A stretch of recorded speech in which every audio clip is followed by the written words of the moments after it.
Buenos días a todas. Yo, en primer lugar, quiero dar las gracias a la asociación por su amable invitación y también darles la enhorabuena por la organización de este evento.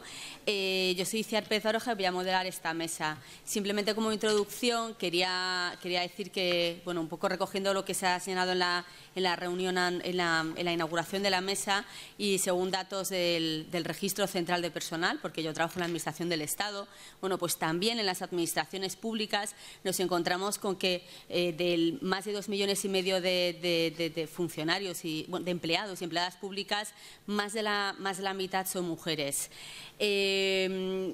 Entonces, nos encontramos como ocurre en el resto de la sociedad, pero no obstante, sí que es cierto que siendo la administración pública una empleadora atractiva para el acceso al empleo público, nos encontramos todavía que aunque existan más mujeres que hombres en las administraciones públicas, siempre existen sectores que están más, hay diferencias, sectores más feminizados y sectores más masculinizados, y especialmente en los puestos directivos. De ahí que yo creo que es importante el contenido de esta mesa redonda sobre el acceso y la carrera profesional de las mujeres en las administraciones públicas, y para ello contamos con bueno, pues con tres ponentes de excepción, que son funcionarias públicas todas, con Virginia Losa Muñiz, que es funcionaria de la Escala de Administración Local con habilitación de carácter nacional y actualmente es la vicesecretaria general de la Diputación de Valencia, con Palencia, perdóname.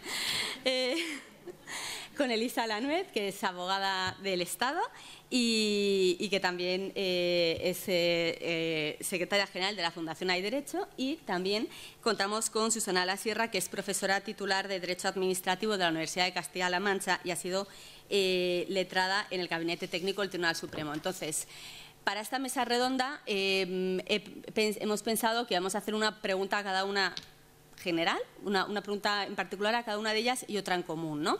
Entonces, empezando en primer lugar por Virginia, siendo la representante de la Administración local y como todas sabéis, la Administración local es la más innovadora en políticas públicas. Queríamos, o sea, creo que sería interesante que nos comentara ¿qué diagnóstico o qué situación ve en relación con la igualdad de género en la administración local? ¿Qué barreras existen?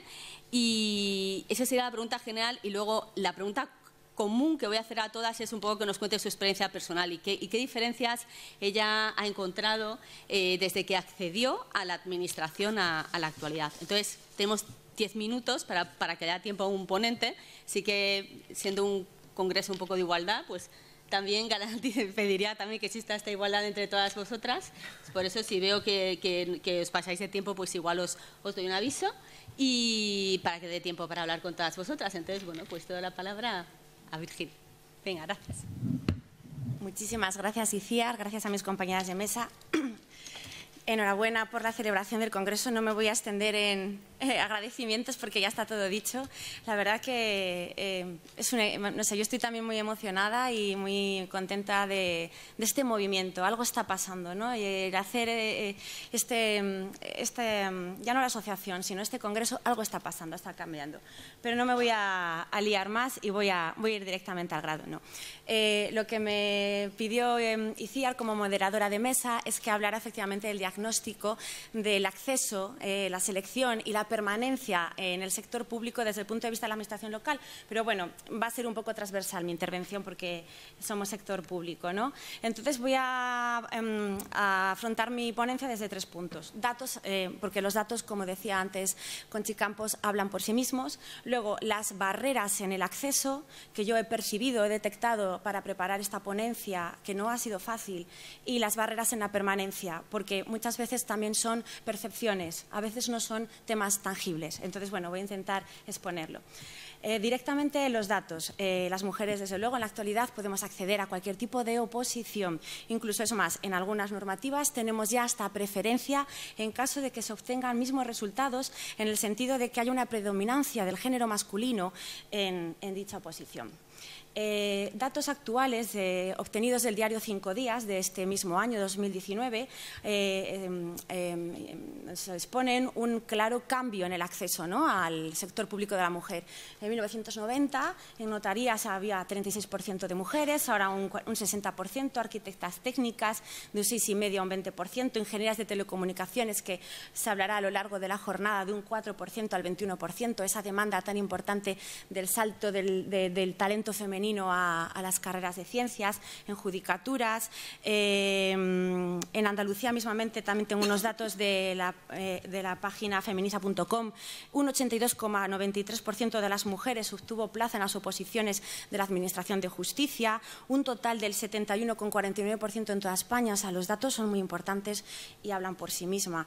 Se ha observado que quizá la constancia de la mujer en la preparación le otorga una mayor calificación y una mayor consecuencia de ese acceso al número de puestos, ¿no? Es un dato sociológico. Estos datos obtenidos que muestro ahora del informe de la mujer en la administración pública realizados por la empresa Adams el año pasado mismamente, pues también son muy significativos. Estos datos ya son referidos al ámbito local. 48 mujeres, 51% hombres. Esto habría luego que segregarlo porque no es tal cual, ¿no? Por ejemplo, comunidades autónomas que se decanten que estén por encima del porcentaje: Navarra, Cataluña, País Vasco, 56, 54, 53% mujeres por encima de los hombres, ¿no? No es cuestión de comparar qué comunidad autónoma tiene más o menos, porque bueno, a veces son situaciones circunstanciales. Lo que quiero hacer simplemente con esta introducción es dar el valor importante de que efectivamente algo está pasando, algo está cambiando. Esta es una iconografía, un mapa donde las sombras en color rojo muestran las comunidades autónomas con mayor presencia en el sector público local y las de color amarillo las de menor presencia. Esto es unos datos de mi propia institución. La traigo a colación porque este año, después de 2 años de trabajo, hemos aprobado el primer plan de igualdad de la Diputación de Palencia. Y si os dais cuenta, el círculo de arriba representa que somos un 60% de mujeres frente a un 40% de mujeres en la Diputación de Palencia. O sea, no hay desigualdad. Pero si vamos a los 2 círculos inferiores, que representan los cargos electos, y pese a que mi Diputación la preside una mujer y la vicepresidenta y diputada de Hacienda y Personal, o sea, un área transversal, también es una mujer, los datos ofrecen un 72% de los cargos electos son hombres y un 28% de los cargos electos son mujeres. Entonces, bueno, esto también está relacionado con el sector público. Creo que también es importante, bueno, pues dejarlo como una reflexión. A colación de lo que ha dicho Itziar, que me ha parecido muy interesante, tenía esta frase que es de una CEO de una importante multinacional, que dice que la igualdad en el acceso es un aliciente para las mujeres que compiten bien en tenacidad y constancia, que quizás sean uno de los rasgos más característicos por el empleo público, porque como ha dicho Conchi Campos al principio de la jornada, no hay desigualdad en el acceso. En teoría, todos nos regimos por unos mismos temarios y los principios de igualdad y no discriminación, mérito y capacidad. Pero qué duda cabe que es una oportunidad para las mujeres acceder al sector público y que en teoría no hay discriminación económica en el sector público para las mujeres, que también es otro atractivo para poder acceder al sector público. En cuanto a las barreras en el acceso, bueno, pues yo diría... esta es un poco así por temática, la supervivencia del opositor o de la opositora. Todas las personas que estamos aquí creo que somos empleados públicas y todas hemos pasado por la dureza del estudio y constancia y mantenimiento de lo que es preparar una oposición. No voy a plantear ahora aquí el tener que a lo mejor hablar de un nuevo rediseño de la selección pública, pero sí que es verdad que es una barrera que a veces es desmotivadora porque se invierte mucho esfuerzo mental, personal en la preparación de las oposiciones. Entonces, bueno, pues eso a veces puede ser una barrera, esto relacionándolo también con el tema de la conciliación, que ahora citaré. La falta de captación de talento femenino y joven. uno de los puntos que teníamos en la Diputación de Palencia, bueno, que tenemos en la Diputación de Palencia, nuestro plan estratégico de innovación en la selección, era diseñar campañas de marketing dirigidas a la captación del talento joven. También talento femenino, que felicito a la Dirección General de Función Pública por la extraordinaria campaña que estáis haciendo, porque hay que ir a buscar al talento a las universidades, a las escuelas de formación profesional, a las escuelas de talleres y además usando ya otros medios, porque los boletines oficiales, las generaciones, ya no los millennials, ya las generaciones Z y Y, o sea, los veinteañeros, casi no los leen. Hay que buscar otros canales para captar ese talento y ese talento femenino. Y también utilizar canales de comunicación incluyentes, porque el modo de cómo se difunda la convocatoria de una oposición puede constituir en sí mismo una forma de promoción de la igualdad y abrirla a sectores feminizados, promoviendo ese conocimiento y ese interés en esa oposición. Y como otra barrera en el acceso, pues las pruebas no adaptadas a los nuevos perfiles, que se ha comentado también al principio, pues se necesita un rediseño de las pruebas que atraigan y busquen también el talento femenino, poniendo el énfasis en esas habilidades blandas que tanto se está hablando últimamente, las soft skills, y diseñando pruebas más innovadoras, basadas en dinámicas grupales o en simulacros de las tareas del puesto o en entrevistas conductuales estructuradas que pongan el énfasis en las tareas del puesto y evite cualquier tipo de sesgo femenino, masculino y demás. Como barreras en la permanencia, pues he querido señalar las siguientes. La primera, el síndrome del impostor o de la impostora. Y para esto traigo esta foto tan significativa. Michelle Obama, una mujer que cualquiera diría que, bueno, pues que allí donde pasa sería una mujer muy segura de sí misma, ¿no? Pues ella ha reconocido hace años que ha sufrido y sufre el síndrome del impostor, de la impostora.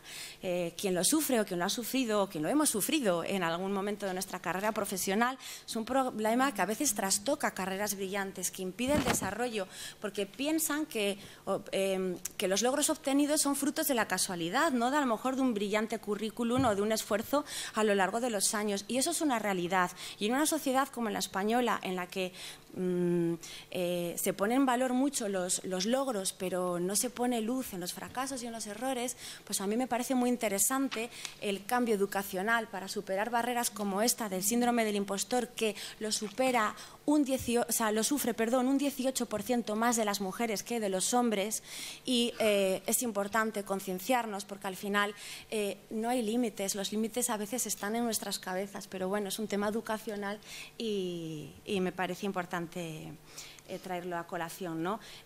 A veces somos tan,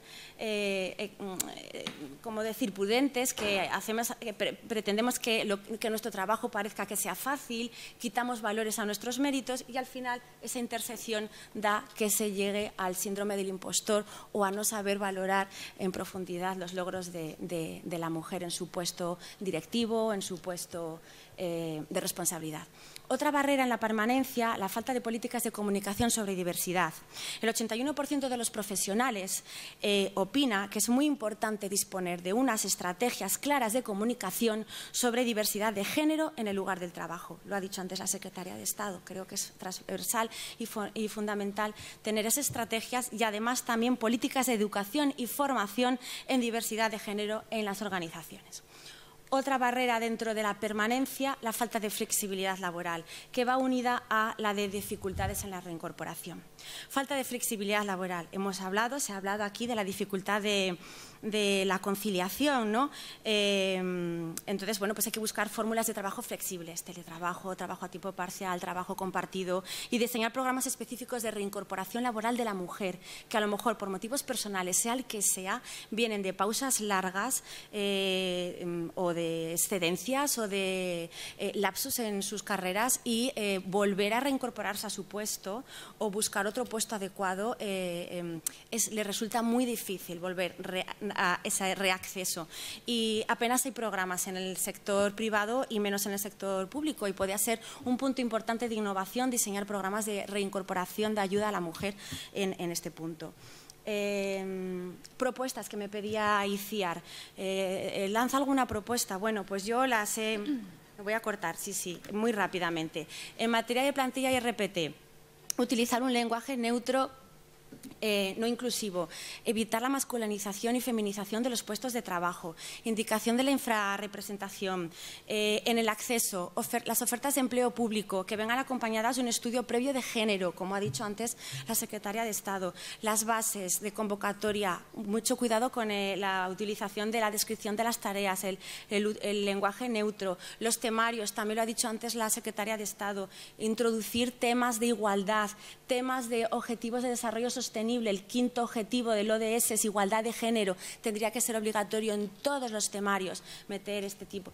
Al finalizar los procesos, hacer una reflexión, analizar los resultados desagregados por sexos, los órganos de selección, que el equilibrio sea verdadero entre hombres y mujeres, utilizando sistemas de cuotas, utilizando el llamado sistema cremallera, que es la alternancia de hombres y mujeres, facilitando la flexibilidad horaria y de jornada a los tribunales y formando tribunales profesionalizados, no solo en la materia en que vayan a examinar, sino también en igualdad de género. Propuestas más amables, trabajar en la implementación de planes de acogida dirigidas también a mujeres o sistemas de mentoring de talento femenino.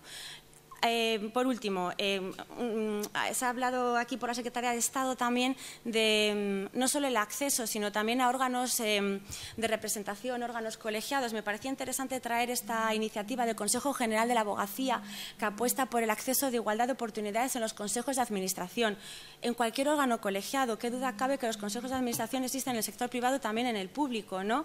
Entonces, por lo tanto, y para finalizar, ¿cambio cultural? Sí. ¿Que algo se está moviendo? Desde luego. Yo aquí, utilizando un eslogan de una conocida empresa, pasar del porque yo lo valgo al hashtag no hay barreras. Y utilizando, como he dicho, la transversalidad de los ODS también en la igualdad de género en todas las políticas de acceso y de permanencia y de desarrollo de la carrera profesional.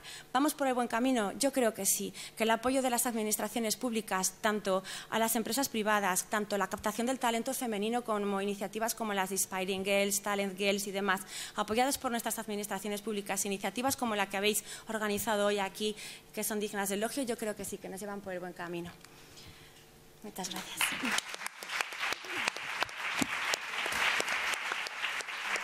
Bueno,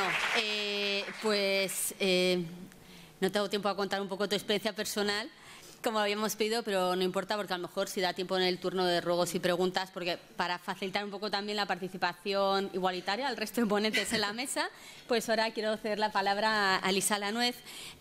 Has hablado un poco de las barreras de acceso y de permanencia.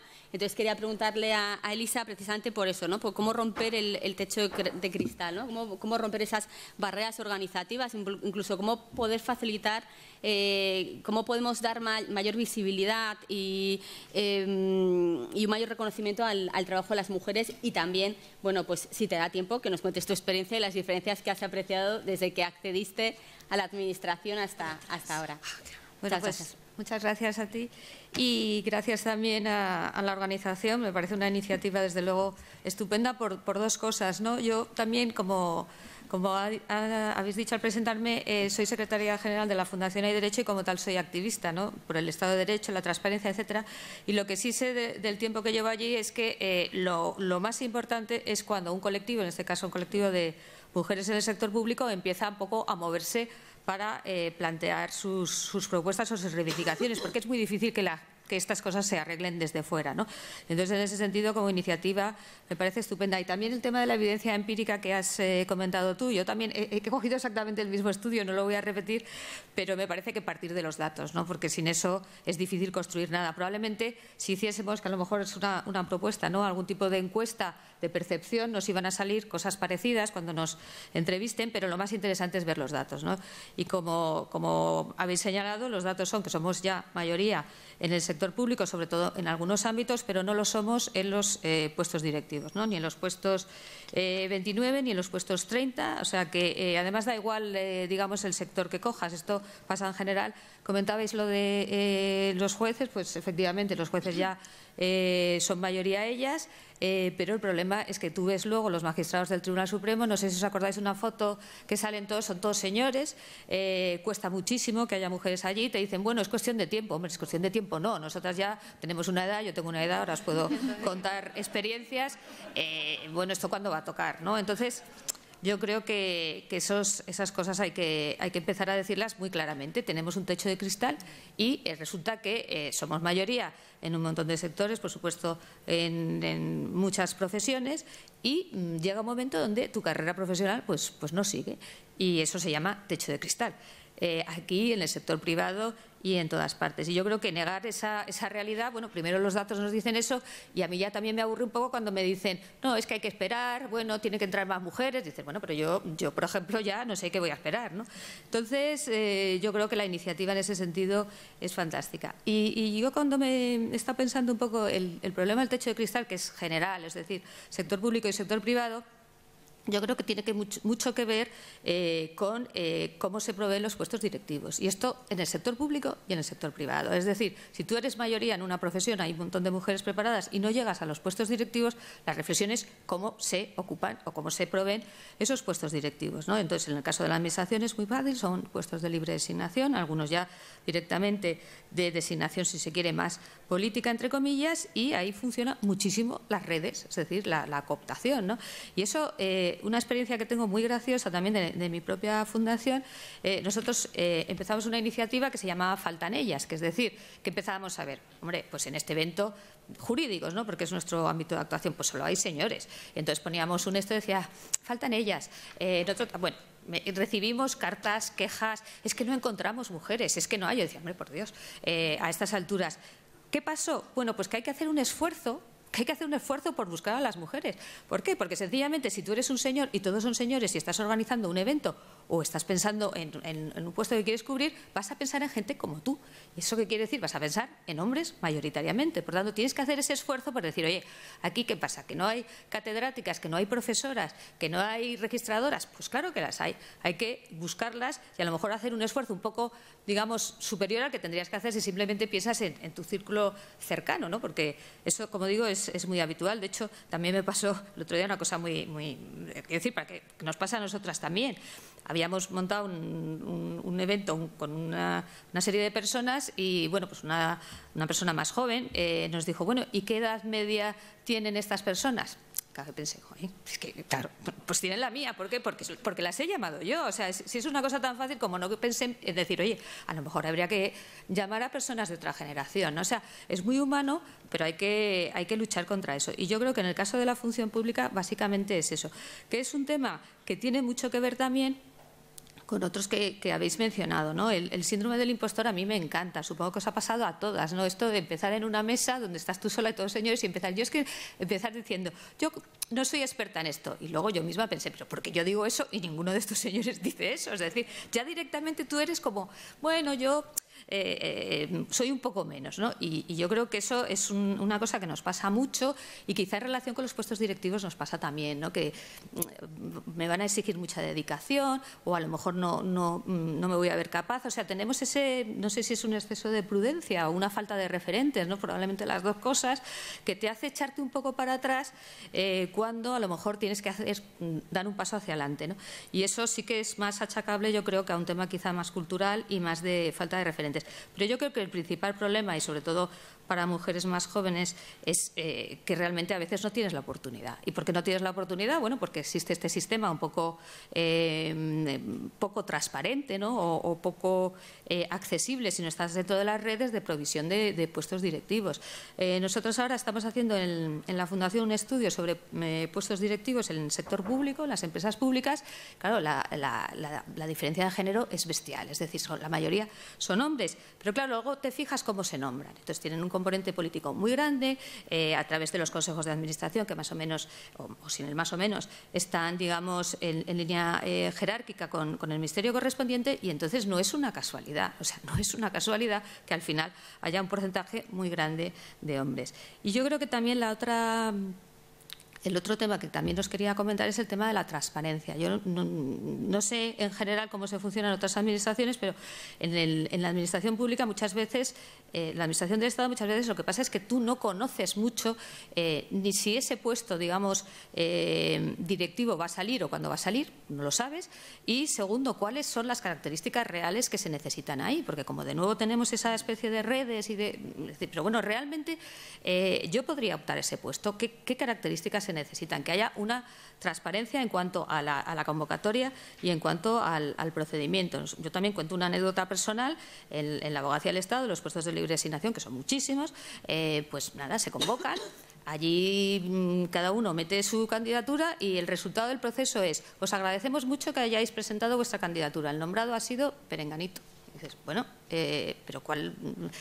No sé, ¿cuál ha sido el procedimiento? ¿Qué es lo que se ha valorado? ¿Qué es lo que no se ha valorado? O sea, realmente es un procedimiento muy poco transparente. ¿Y esto a qué se presta? Pues a lo que digo, ¿no? Un poco las redes informales, lo que se hace un poco por detrás. Hombre, ¿que hemos mejorado? Indudablemente. Yo os puedo contar, yo hago el número 6 de abogada del Estado que entró en la Administración en el año 1988. O sea, que os podéis imaginar todas las anécdotas que os puedo contar, empezando por una cosa que has dicho y me parece muy interesante, es la terminología. O sea, yo decía que era abogado del Estado.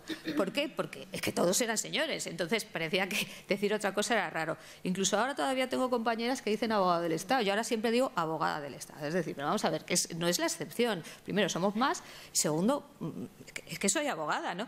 Pero cosas como esas, cosas como invitarte al señor abogado del Estado y su esposa, que lo mismo que estamos haciendo aquí, pues nos reunimos unas cuantas y éramos como 20 y tal, y dijimos, oye, ¿os importa poner cónyuge? Porque es que, mira, yo decirle a mi marido que es mi esposa, pues es un poco raro, ¿no? O sea, muchas anécdotas de esas que te revelan realmente el peso de los prejuicios y de las tradiciones, y en ese sentido el lenguaje me parece esencial, ¿no? El lenguaje, o sea, transmitir que esto es neutro, que puede ir cualquiera, que no hay nada.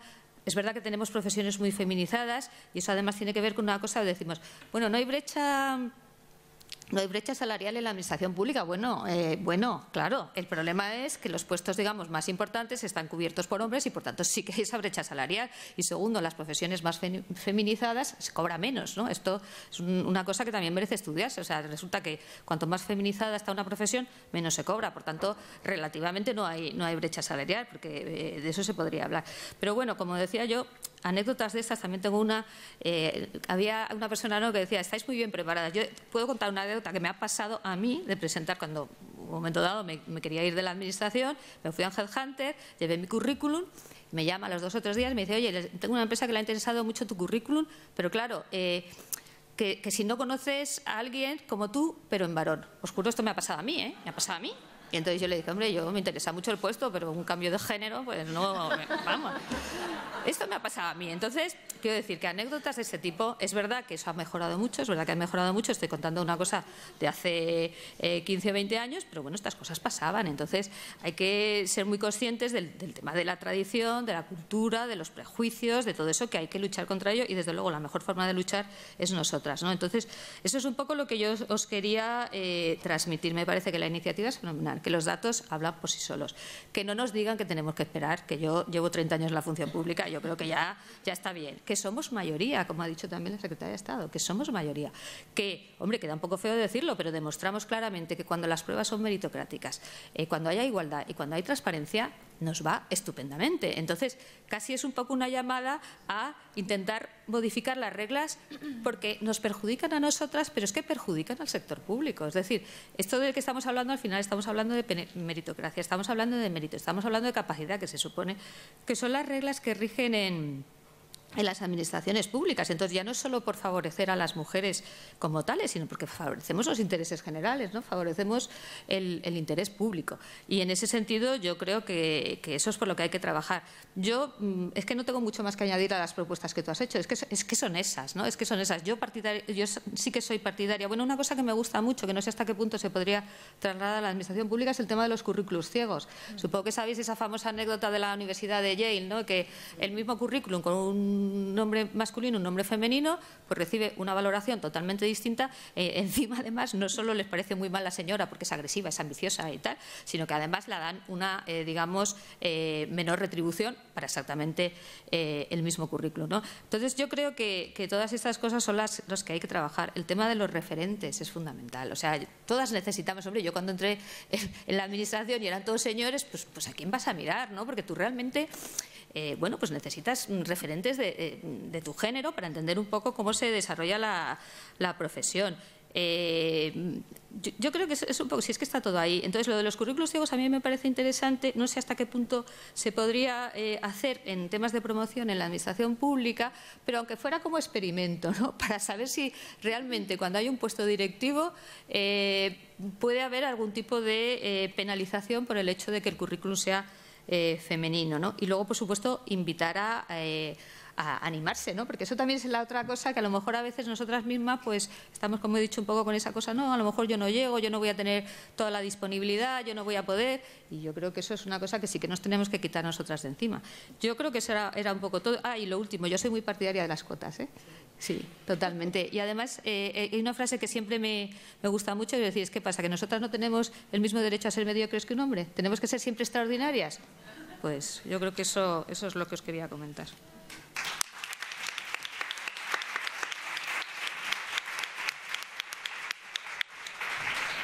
Pues muchas gracias, Elisa. Entonces, ahora,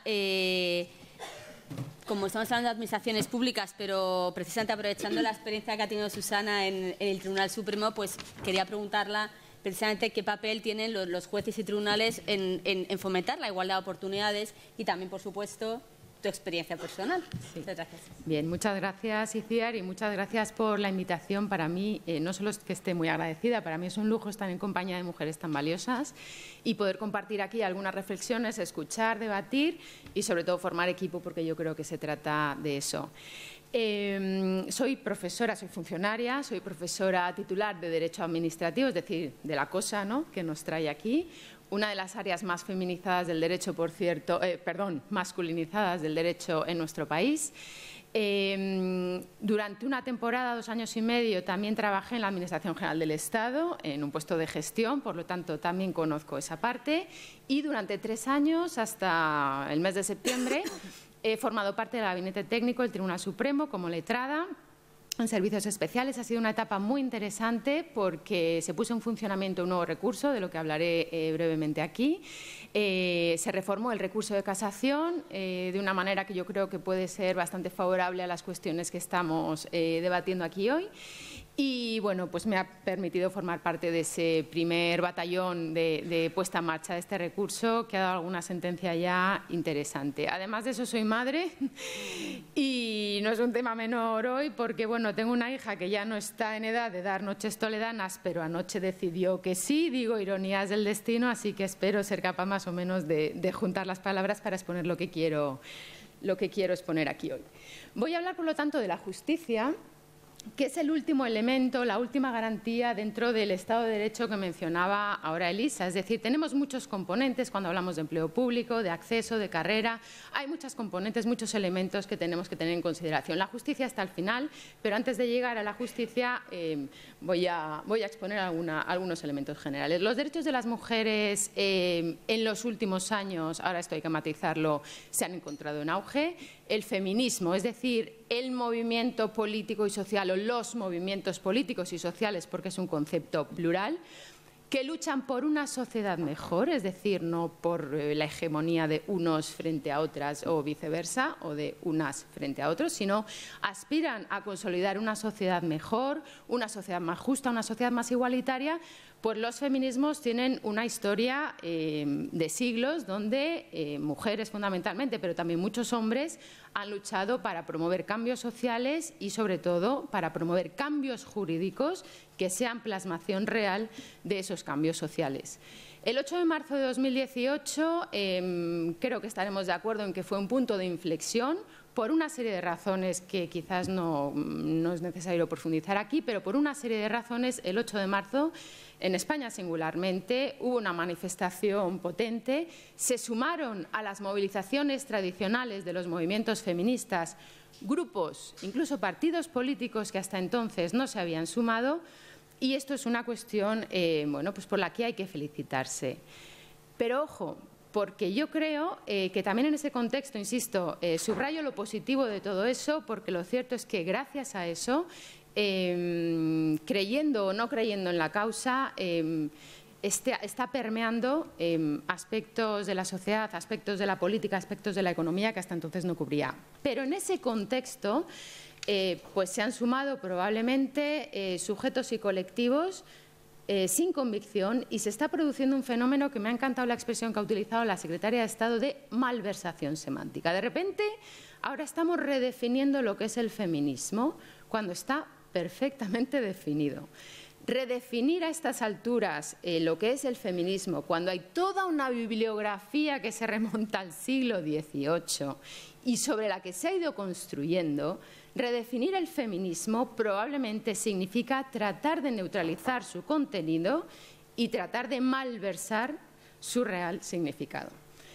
En este momento, por razones que tampoco creo que sea necesario apuntar aquí de manera concreta, en este momento se viven tiempos convulsos para el feminismo y para los derechos de las mujeres. De hecho, y ya en el ámbito de la justicia, la Asociación de Mujeres Juezas de España ha lanzado un comunicado esta misma semana alertando de los posibles retrocesos en la protección de los derechos de las mujeres e, insisto, no solamente de las mujeres, de un modelo de sociedad más amable, más justa y más igualitaria, en consonancia con los valores superiores del ordenamiento jurídico que establece nuestra Constitución en el apartado primero.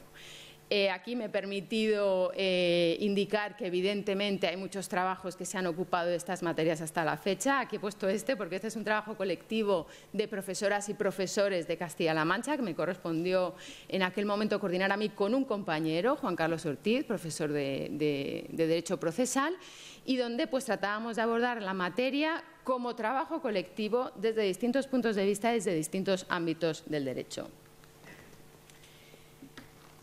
Antes de llegar a la justicia tenemos que pasar por el Poder Legislativo rápidamente aquí y por el Poder Ejecutivo. Hay una ley magnífica, la Ley de Igualdad, antes se hablaba de ella, es una ley importantísima porque fija un marco conceptual nuevo, fija un marco normativo sobre el que hay que continuar trabajando. Se indicaba antes, tiene un carácter esencialmente programático. Sí y no, es verdad, tiene un carácter esencialmente programático y conviene ir desarrollando aspectos. Hasta la fecha pues se aprecian lagunas en algunos ámbitos, a algunos de ellos me voy a referir. Contiene referencias expresas a la cuestión que nos trae aquí, en los artículos 51 y siguientes de la ley orgánica. Hay una mención, por ejemplo, específica a las mujeres en las Fuerzas Armadas. Hay unos principios generales en el artículo 51 y luego se va desglosando. Y luego hay otros artículos, como por ejemplo el artículo 13, referido a las acciones positivas, que evidentemente guardan relación aquí también con lo que estamos viendo. Si ese es el marco legislativo, a continuación, fundamental, la labor directora del Gobierno y de las administraciones públicas como instrumentos de las medidas políticas del Gobierno correspondiente democráticamente elegido. No me voy a detener. Existen medidas estructurales fundamentales, unidades y observatorios de igualdad, precisamente para garantizar ese tratamiento transversal de la igualdad en todos los departamentos. Existen medidas normativas específicas, antes se mencionaba justamente la evaluación del impacto normativo por razón de género, cuestión sobre la que se podría profundizar, y me permito recomendar un libro que va a salir, coordinado por una profesora de Derecho Administrativo de Girona, Dolors Canals, y con trabajos de distintas compañeras. Dolors, por cierto, que nos mencionó que iba a publicar este trabajo esta misma semana en un chat que tenemos de mujeres universitarias, creado hace ya tiempo por una excelente amiga, profesora de Derecho Constitucional, Argelia Queralt, a quien igual conocen porque es muy activa en redes, en radios, en televisiones, etcétera, ahora menos porque acaba de ser nombrada letrada del Tribunal Constitucional. Y luego existen otras medidas como los planes de igualdad y como un tema capital, que es la organización de tiempo de trabajo. El tiempo de trabajo está concebido para un trabajo masculino, tradicional, tampoco tengo que profundizar en ello, pero es un elemento muy importante. Pero tanto las medidas legislativas como las medidas que pueda adoptar el Gobierno y la Administración como instrumento al servicio del Gobierno correspondiente se quedan en papel mojado si no se llevan a la práctica. Y muchas veces, en muchas ocasiones, hay que ir a los tribunales o bien para concretar el contenido de preceptos que tienen pues unas expresiones amplias, ambiguas y por lo tanto hay que discernir exactamente de qué se está hablando, o bien para imponer su cumplimiento porque no se cumplen. Y dentro del papel de los órganos jurisdiccionales pues destaca singularmente el Tribunal Supremo, que se encuentra en la cúspide, y sobre todo con lo que mencionaba antes, el nuevo recurso de casación. No voy a dar aquí una clase sobre recurso de casación, que nadie se asuste, pero voy a explicar por qué es tan importante que se haya cambiado. Y lo voy a explicar con un eslogan que se suele utilizar, pero que yo creo que es bastante plástico y permite entenderlo bien. Antes del año 2015, cuando se reforma, el recurso de casación contencioso administrativo, que es el que interesa aquí porque es el que controla la actuación de las administraciones públicas, era, entre comillas o sin comillas, un recurso para ricos. Es decir, había un umbral económico. Solo podía llegar al Tribunal Supremo aquel conflicto jurídico que superara los 600.000 euros. Ahí es nada. Y además había algunas materias excluidas, como por ejemplo el empleo público, con alguna pequeña excepción. Eso significa que durante todos esos años hasta ahora el Tribunal Supremo no ha tenido ni siquiera la oportunidad de pronunciarse sobre todas estas materias. No ya que luego haya querido hacerlo, que lo haya hecho en un sentido o en otro, no, es que no tenía ni la posibilidad. Por eso la gran oportunidad con el nuevo recurso de casación para que lleguen recursos de interés en las materias que nos están ocupando aquí ahora. Y ahí es importante la labor de asociación. Por ejemplo, en transparencia se han admitido algunos asuntos muy importantes. Televisión Española, Ministerio de Defensa, quién va en los aviones, quién no va en los aviones, etcétera. Y ahí las asociaciones son fundamentales para que lleguen buenos recursos, bien preparados y sobre materias importantes de relevancia social al Tribunal Supremo y que se pueda pronunciar sobre ello. Y ya que estamos hablando del Tribunal Supremo, de su función, pues vamos a retomar un poquito lo de la estructura. Claro que las mujeres son mayoría en la judicatura, lo son. Claro que además en general son mayoría en las facultades de Derecho y son mayoría en las oposiciones, pues de registradores y de todo lo que queráis.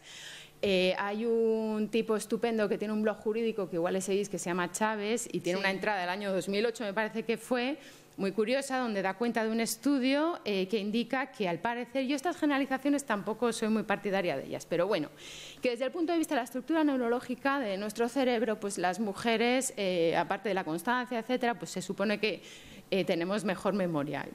A mí no me incluyeron en ese estudio, pero se supone que como categoría tenemos mejor memoria y por eso se nos dan mejor las oposiciones, etcétera. Bueno, no lo sé, no lo sé. Pero mi pregunta siempre con cierta provocación es ¿y cuándo nos volvemos tontas? No,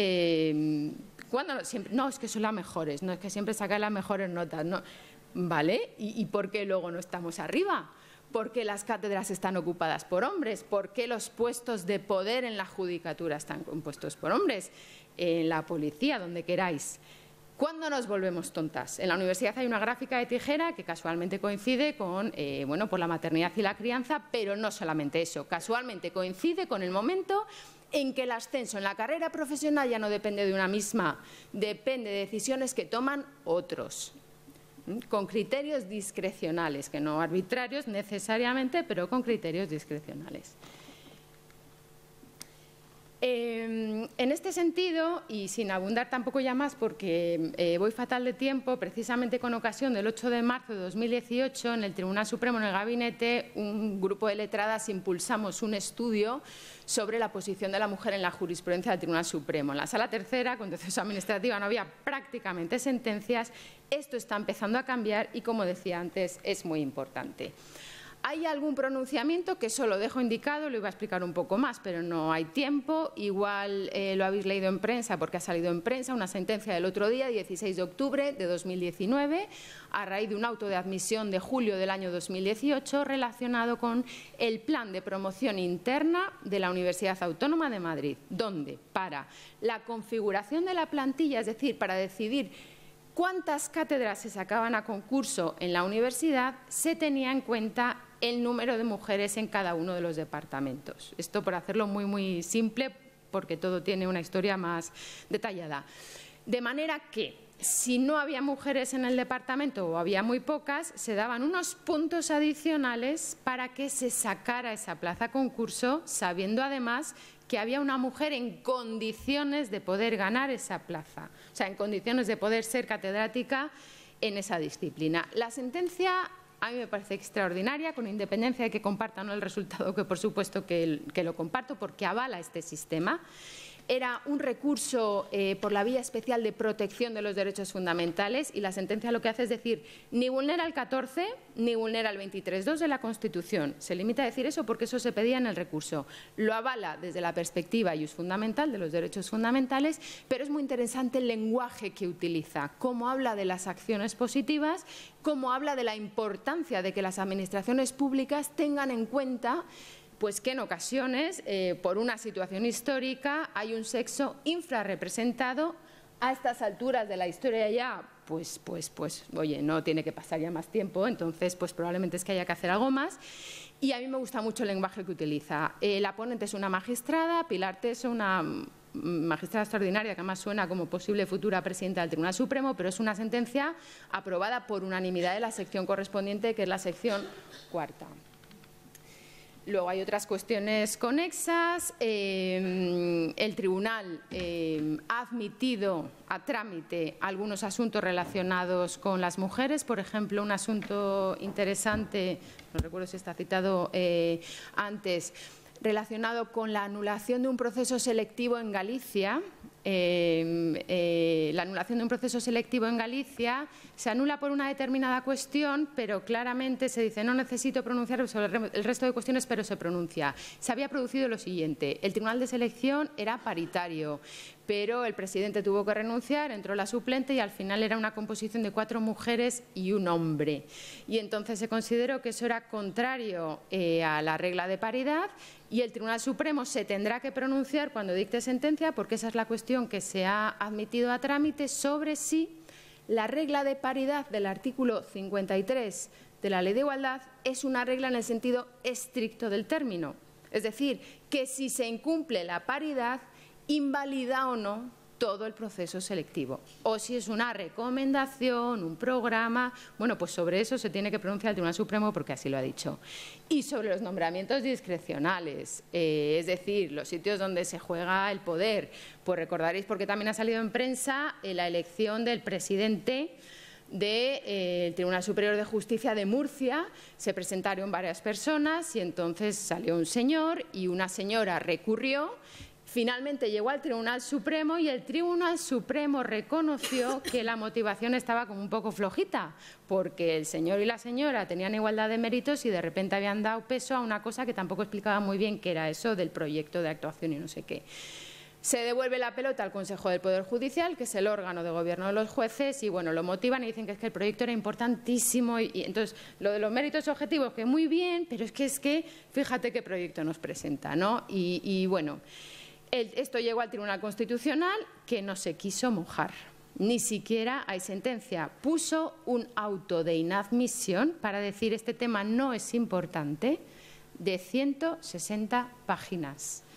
160 páginas para decir que eso no era importante. Y se va metiendo en todas las cuestiones y, bueno, pues yo creo que igual un poco importante sí que es. Y ahí he puesto simplemente dos menciones bibliográficas interesantes de Iciar Gómez Fernández, que es titular de Derecho Constitucional, pero ahora letrada en el Tribunal Constitucional, y va a publicar ahora este artículo que me parece que todavía no está publicado, de perspectiva feminista en la jurisprudencia reciente del Tribunal Constitucional. Menciona este auto, entre otros.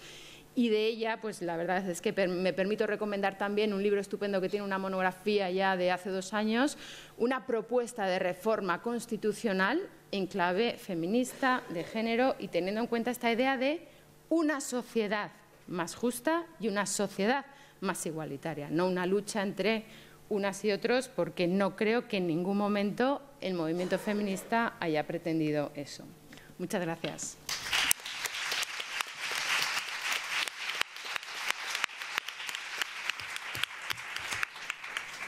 Pues muchas gracias, Susana, y muchas gracias a las 3. Yo creo que habéis tocado temas súper interesantes y estoy convencida que tenemos un pequeño espacio para el coloquio. Entonces, yo ahora os doy la palabra a vosotras para que deis alguna, bueno, pues para que cualquier pregunta que os haya suscitado las intervenciones, que estoy convencida que tenéis muchas.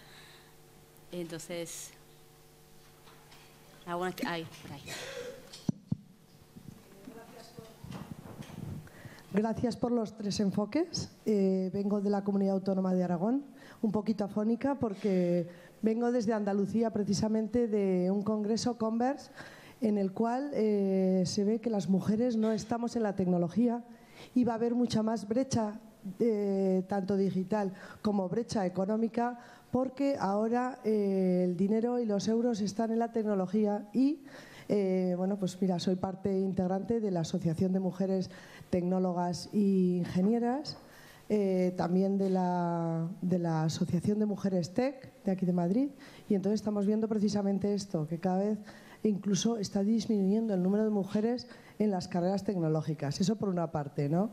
Luego, por otra, me siento absolutamente identificada. Yo hace 30 años estoy en la administración, pero no porque me gustaba la administración, sino porque hice 70 entrevistas de trabajo como bióloga y en ninguna me quisieron coger como bióloga, sino como secretaria o otro tipo de situaciones, con lo cual dije, yo no he estudiado para eso. Y me fui a la administración precisamente porque ahí podía conseguir un puesto de trabajo igual que un hombre.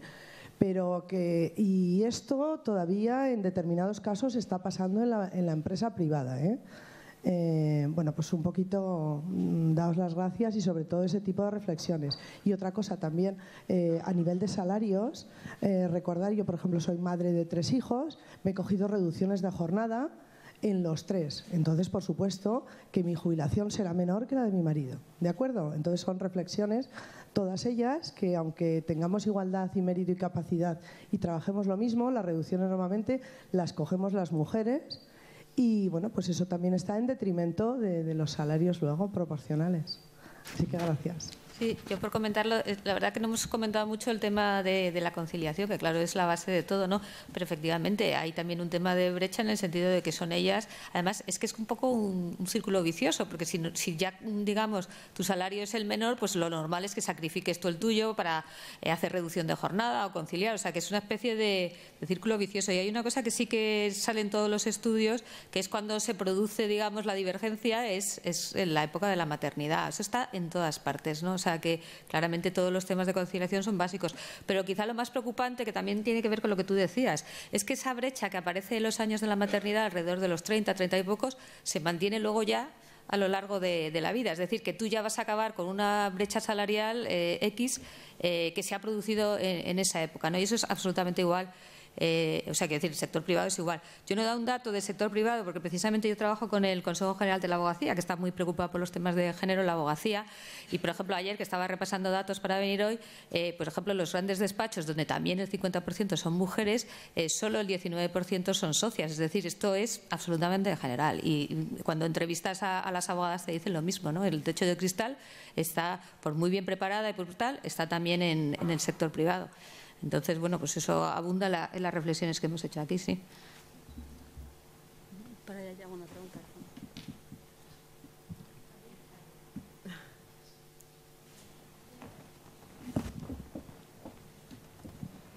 Hola, buenos días. Muchísimas gracias por el Congreso. Mi nombre es Clara Cabrera, estoy acompañada de Esther Borrás. Somos 2 miembros de la Junta Directiva de la Asociación de Mujeres Diplomáticas Españolas. Se acaba de crear casi a la vez que esta Asociación de Mujeres en el Sector Público. Es decir, que tenemos muchísimo interés en participar en esta asociación y sobre todo hoy. Bueno, las mujeres diplomáticas somos parte del sector público y tenemos ciertas peculiaridades que en muchos casos compartimos con lo que se ha dicho aquí, con la Asociación de Juezas y otras profesiones del sector público, pero tenemos algunas peculiaridades y por tanto nos vemos muy reflejadas en lo que se ha estado diciendo. La primera de ellas es que somos el único cuerpo de la Administración con movilidad forzosa, es decir, cada cierto tiempo tenemos que salir al extranjero destinados. Otra de ellas es que nosotros ingresamos con un nivel 28 en la Administración y pues para ir ascendiendo y sobre todo para llegar a lo que sería la cúspide de nuestra carrera, es decir, ser nombradas embajadoras, pues son procesos de libre designación, lo cual está perfectamente recogido en la ley y aceptado, pero que implica que existe una falta de procedimiento o una falta de transparencia en los procesos de definición de puestos que hacen que efectivamente las mujeres ahora mismo estemos infrarrepresentadas. Como datos, el 26% de la carrera diplomática son mujeres. es el mismo porcentaje aproximado, bueno, el mismo que aprueba las oposiciones, si bien a las oposiciones se presenta aproximadamente un 40 y tantos % de mujeres. Es decir, que ahí ya de repente existe un bajón en cuántas mujeres aprueban la oposición. Pero es que después, cuando miramos a los altos cargos, miramos a las embajadoras o directoras generales, etcétera, ya nos encontramos con un porcentaje del 12%. Esta asociación, lógicamente, ha nacido para eso, pero también para una peculiaridad que sale un poco del objeto de este congreso, pero que es también intentar influir para que exista un enfoque de género en nuestra política exterior. Porque hasta ahora está compartimentalizado. La política exterior española pues, ha hecho grandes esfuerzos en el enfoque de género, sobre todo en cooperación y en derechos humanos, pero no en todas las áreas. Respecto a otra de nuestras líneas, bueno, esta sería la conciliación, precisamente por lo que apuntaba al principio de mi intervención, que es la movilidad forzosa al extranjero. Es muy difícil con la ley actual compatibilizar una excedencia por cuidados de familiar en Delhi, por ejemplo, o en Qatar, y luego volver a los servicios centrales y contabilizar ese tiempo de acuerdo con nuestros tiempos en Madrid y en el extranjero, para luego poder optar a puestos de mayor responsabilidad. Es decir, esto brevemente, solo para apuntar que nosotras como asociación compartimos muchísimo de todo lo que se está diciendo en este congreso. Tenemos unas peculiaridades muy difíciles de introducir conforme a la ley actual y que estamos impulsando que dentro de nuestro ministerio pues existan estructuras como la Unidad de Igualdad, que aunque es creada por la ley orgánica, no se ha constituido formalmente hasta hace escasos meses, por ejemplo. Entonces, bueno, simplemente ponernos también a disposición de esta asociación y pedir, por supuesto, vuestra colaboración para, bueno, pues para poder impulsar todas estas políticas que son fundamentales para todas las mujeres del sector público y para tener una política exterior española representativa de la sociedad, que al final es una sociedad pues con un gran número de mujeres, con la mitad de mujeres y con mujeres con muchísimo talento, como creemos que también tenemos en nuestra carrera. Así que muchísimas gracias. Pues muchas gracias a ti por aportar una visión y por enriquecer, vamos, de una manera, enriquecer un poco el debate. Entonces creo que tenemos muy pocos minutos, pero me está diciendo Miguel que casi hay que terminar, pero tenías una pregunta tú, Concha, entonces pues...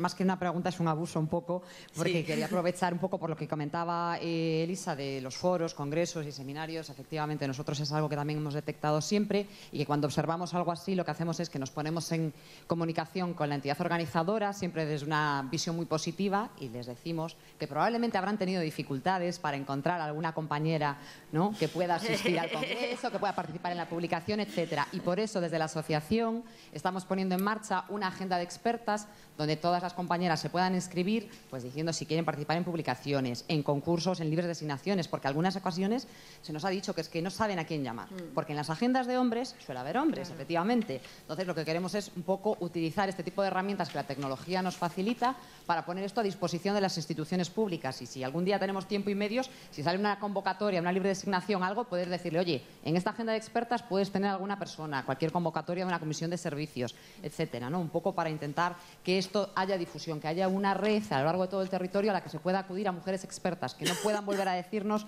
es que no encontramos, ¿no? Y también es verdad que en muchas ocasiones cuando se encuentran dicen que no.